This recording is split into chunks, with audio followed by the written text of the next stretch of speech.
Let us see about ERP implementation. So we know what is ERP, what is business process reengineering. Then we also know what are all the technologies we need support to this implementing ERP. So now what are all the phases you have to follow for implementing an ERP in your organization. So we'll see that.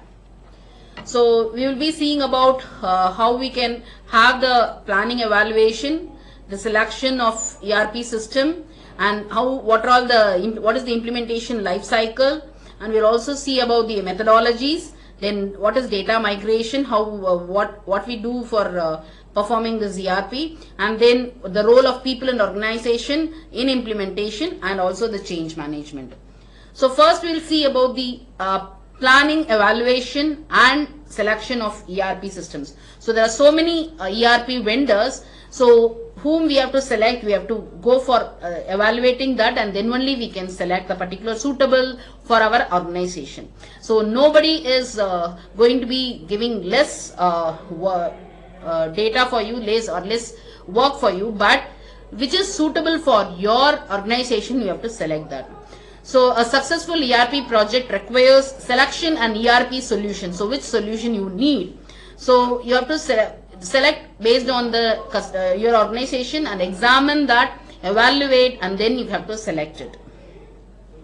So the steps that we have in process planning and evaluation, we have to plan, then request for proposal, solution evaluation, negotiations we have to go for, and then selection and agreement, and then we have to go for the ERP software and hardware evaluation and the selection steps.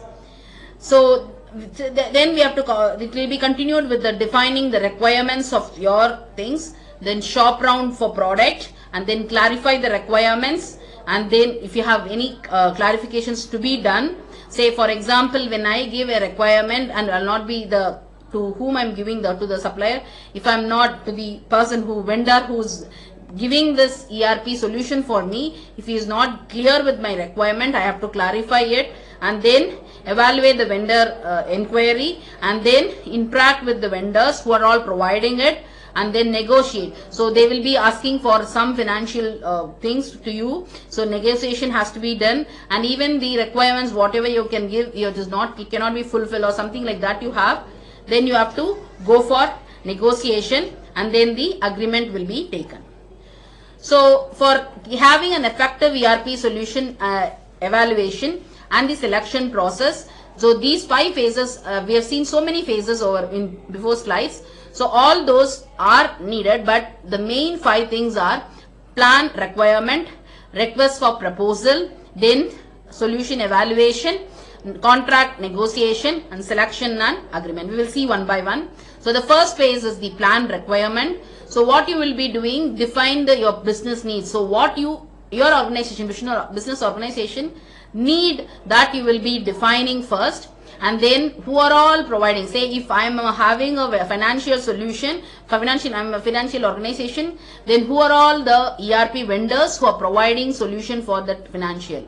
Or if I am going for HR, so like that, to which department I need, or for my entire organization. So based on my business, I will be selecting the vendor, and then I have to select what are the solutions they are providing. We have to check it out with that, and then the investment, how much I have to do for this particular vendor or for this particular ERP, I have to evaluate that, and then whether the organization is ready for this much investment and doing it, is it must or it is immediately needed, all those things has to be evaluated, and then which has to be done. If I have 15 departments in my organization, if I have some priorities, like some departments needed the ERP product immediately, so like we'll be having priorities, so have that priority defined. And then the second stage we have, the second phase we have it is the request for proposal. So in the request for proposal, what are all the things we'll be giving? The interesting vendors who are all providing that, you will be listing out from the list of vendors. So that shortlisted vendors you will get, and then what are all the things that you have to know about that particular vendor, that you will be collecting, and also some of the about the your product, about your business, you want to give some informations. So those things you will be selecting, and then you will be having a neutral body who is no way related to the business or the vendor. You will be having those people, and then develop the ERP, and then distribute out, so that request for proposal you just generate, and after that whether it is satisfying you will check it out, and then you will generate the basic expectations. After that, the next step phase is solution evaluation. So in the solution evaluation, identify and prioritize remaining gaps. So you have to find out my particular current system, how it is, and how my what is the gap in that existing, and I have to bridge that gap. Then if needed, you have to go for re-engineering. Re-engineering is nothing but I have to study it. Business process re-engineering is I am studying the existing system and find out what are all the things, drawbacks of the existing system, whether I want to go for an ERP. So all those study, we call it as business process re-engineering. So if for the affected business processes, go for re-engineering process. Then the next stage is contract negotiation. So then you will be having 5 vendors you have shortlisted.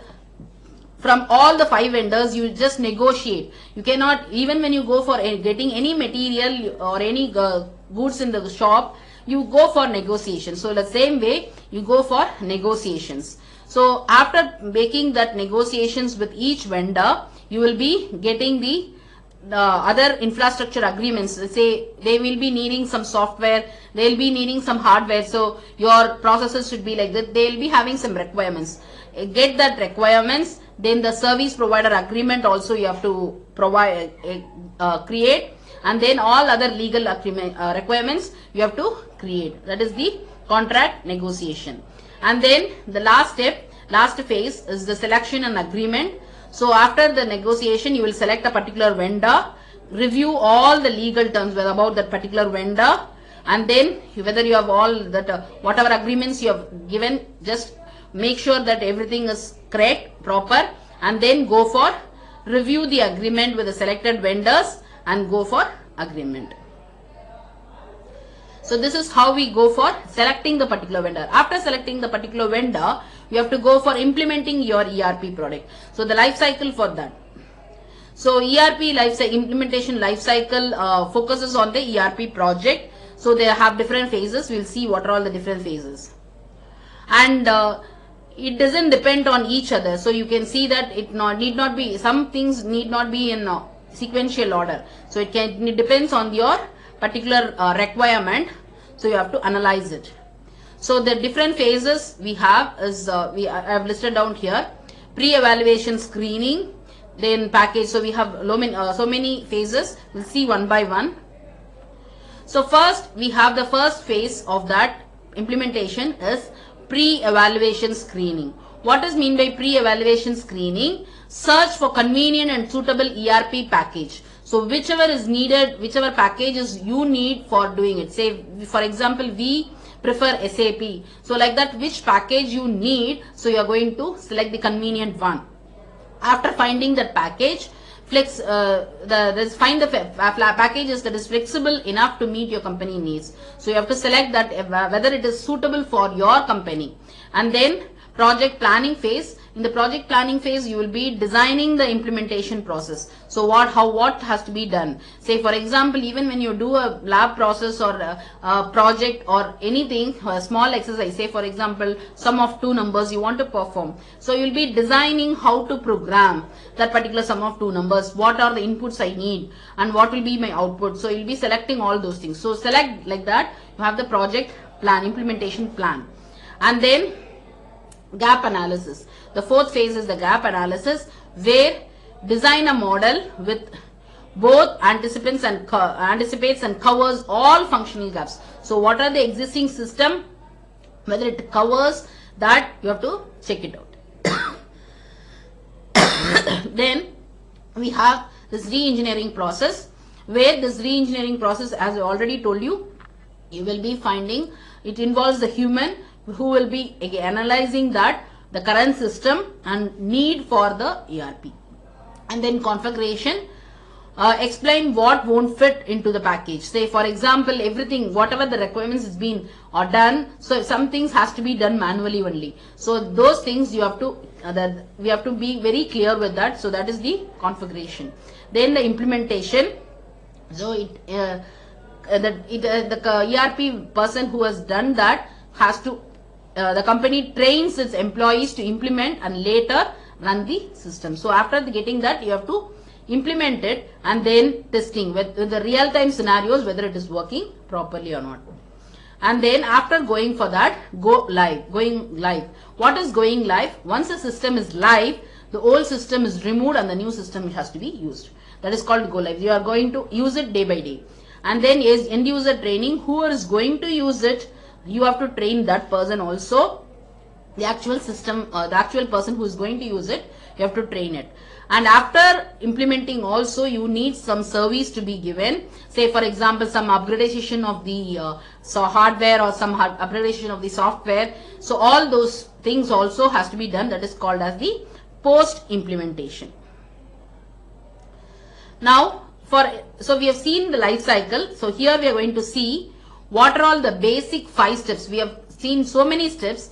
Out of that, what are all to have a successful ERP implementation, there are 5 steps to be followed. Strategic planning, procedure review, data collection and cleanup, training and testing, and then go live and evaluation.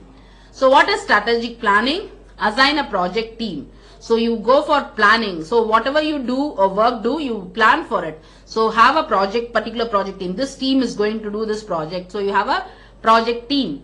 Then examine the current business process and information flow. So how your current business process is there. So you have to identify that and then you have to go for it. Then this is the goal, objective. So what are all the objectives you want to have? So what are all the things you want to get out of this ERP? So you will be setting that objectives and then develop a project plan. So with this objective, how to get these objectives, how to fulfill these objectives, you have to have a project plan.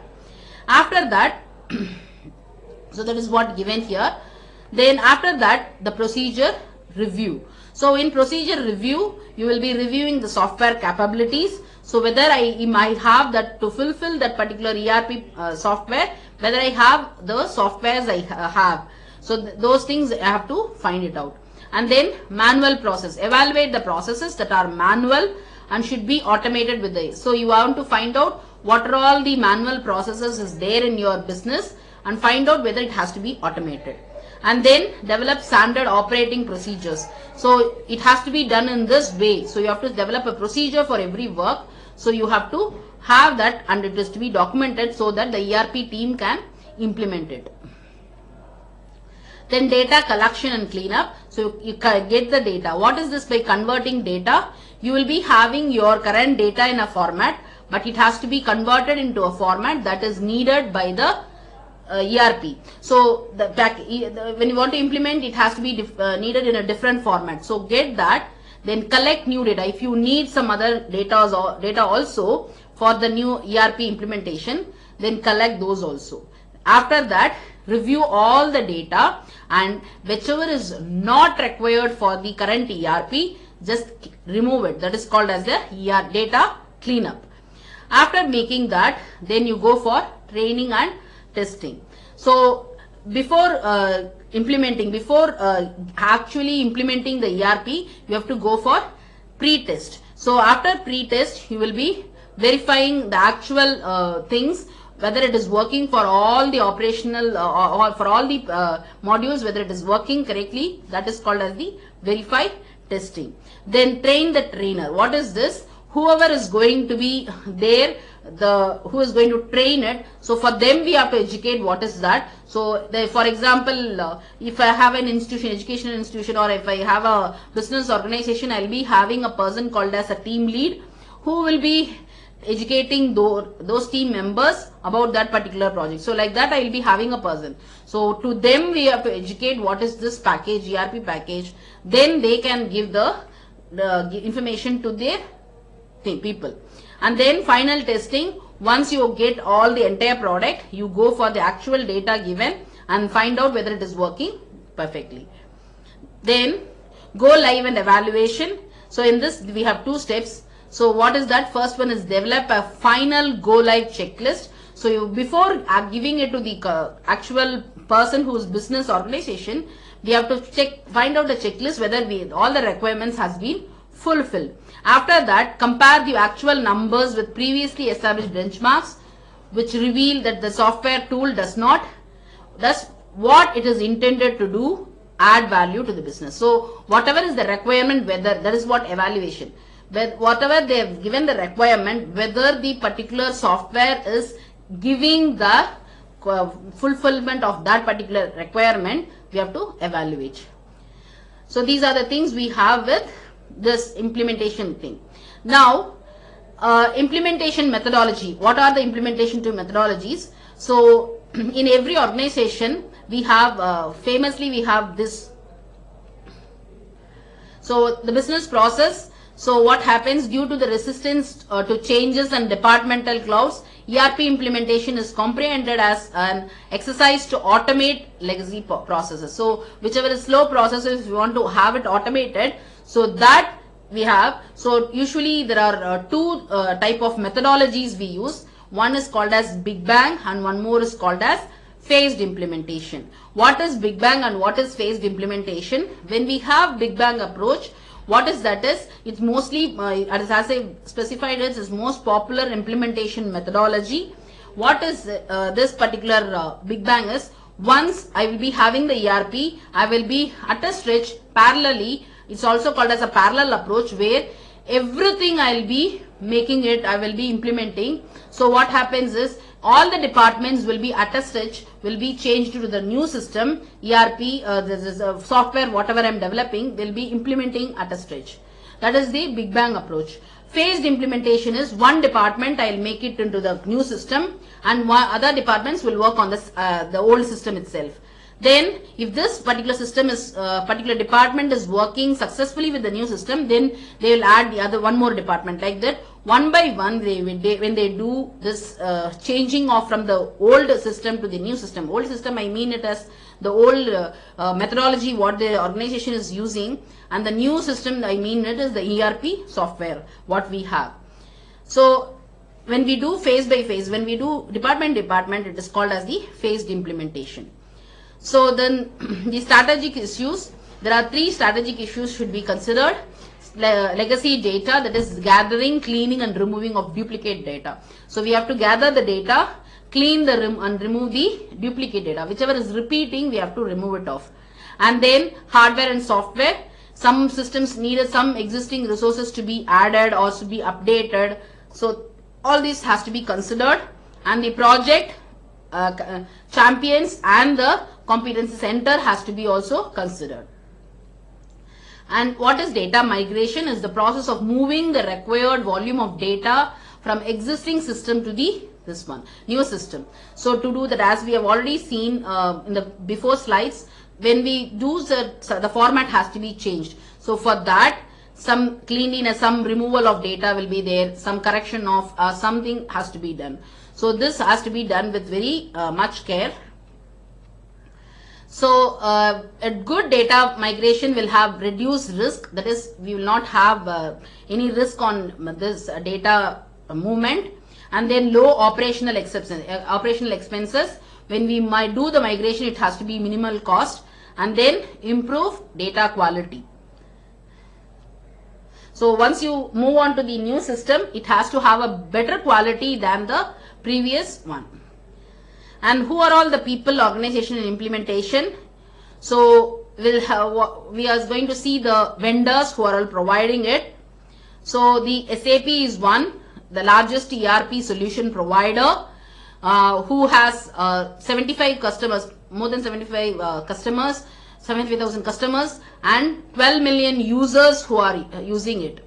So it's having around 30% of market share. So it's the one of the largest ERP solution provider. Then we have the Oracle, which is the next one. These both are providing some of the solutions for the business, but SAP is the largest one we are using it. And then Infor, it's currently there, and then Microsoft Dynamics is also there. and the employees, about the employees, implementing an ERP solution won't increase the efficiency. It's the combination of the ERP solution and knowing. That is, it's not only when I implement ERP, this company will develop into a great extent, not like that. It's both the combined effect of the employee and the ERP. So the employee also have a major part in this. So if employees don't fully understand what is this ERP system, it cannot be used efficiently. And the last topic of this particular session we have is this change management. So what is meant by change management? So change is an interplay among various forces that are involved in growing something new. So I want to have something newly changed. So deep change comes only through real growth. So when I'll be changing it, so whenever I do any changes, it has to be documented. So that is what is called as change management. So you can see here, implementation of large scale business transformation initiatives like SAP has how many people do their job changes. So there will be some fundamental changes like how the people will be there, those who are working will be there after the ERP implementation also, but their jobs may change. And when in the job, how the work style has to be done, that will also change. And then the people who they have to report for after the ERP implementation will also change. And then what are all the tools they use, they may also change. All these are the change which has to be documented. That is called as the change management. And implementing there is some additional unfamiliar work also will be given in the ERP. So that also has to be, that is also a change. And then employee assignment for whom which work has to be given. So all these will be there. And the controls, who will be having what control. So the financial data, they cannot have this managerial data to be seen by others. So all these are called as the controls. So that has to be also be recorded. And then expect resistance. So what is mean by resistance? The common side effects of change. So what will happen whenever usually we have commonly we have in every situations, like whenever we have any changes that will have some common side effects. So that is called as the resistance. So for example, when we do different individuals and groups react in different ways. So when the ERP product comes, some of the old people who doesn't like this ERP implementation, they'll tell that this is a waste product. So there will be some resistance will be coming. We have to have that, and we have to also make them also satisfied. So that is the thing has to be done. So change triggers that the organization's immune systems sort of other like antibodies. So what are all the categories we have? We can have a small attention to themselves. There will be some people who call attention, want to get attention. So these people are not very risky people. Then moderates who discuss it to be politically correct, and that will be a larger crowd, normally largest crowd group. And then this undercover. So these people should be very dangerous people who we have to be concentrated.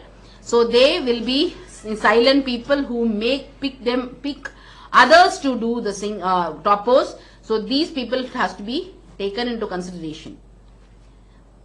And once we have all these, then our implementation, that is our ERP, will be a successful one, and any organization can enrich themselves. That's about the ERP implementation. Thank you.